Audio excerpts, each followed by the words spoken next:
So Ben is a warmonger.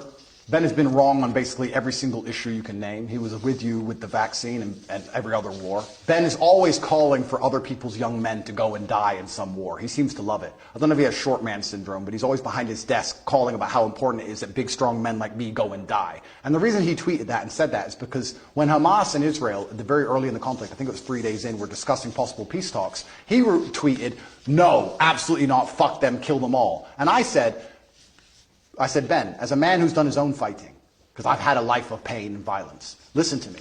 Peace is always worth a conversation. What I said is that we should always be prepared to at least discuss peace. He, because he's a warmonger, said, no, peace is not worth a conversation. You're this, you're that, da-da. Because he's always sitting behind his desk. He must have a booster chair, and he's always running his mouth trying to invoke violence and call for war. And I find it kind of hypocritical because a man who's so small he would die if he was slapped on the street, sitting behind a desk and screaming for other people to be annihilated, I think is kind of, it's worse than hypocritical. It's insane. I believe if he was sitting here listening to this, he would say that what he's screaming for is for Jewish people in Israel to defend themselves. And he's a Jewish man. All Ben does is call for war.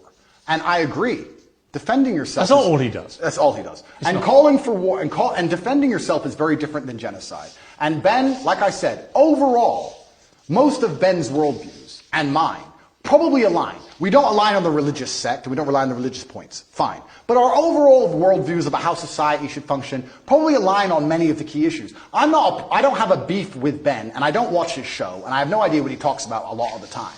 But what I do know is every time I turn it on, he's calling for someone else's son to go and die in a ditch somewhere for his interests. And I don't like people who are not advocates for peace. Blessed are the peacemakers, said Candace, who's far more intelligent than Ben will ever be. And she is completely right. He replied that rhetoric, starting an argument with me, when I said we should talk about peace. I say we should talk about peace. He calls for the death of civilians, and somehow we're asking why my point of view is seen as abstract. It's insane. Why can't we all just sit down and say the fighting must end?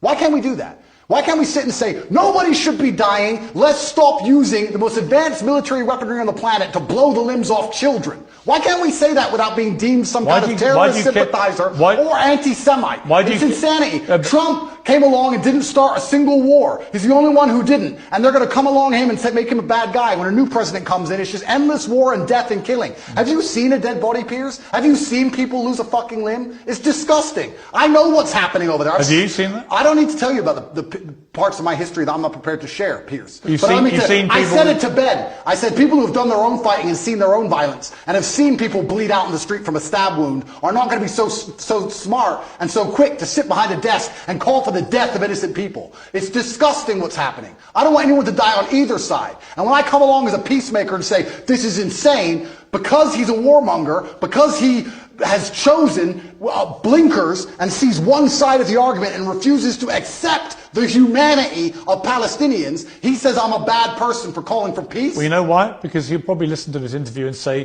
this guy can't even describe Hamas as terrorists. If Ben Shapiro thinks bad of And if you don't think what happened to the people in Israel on October the 7th is an act of terrorism, did I not just say then you are, I want all people then to you are stop dying? You are just as partisan to one side as you believe Ben Shapiro is to the other. So Ben is a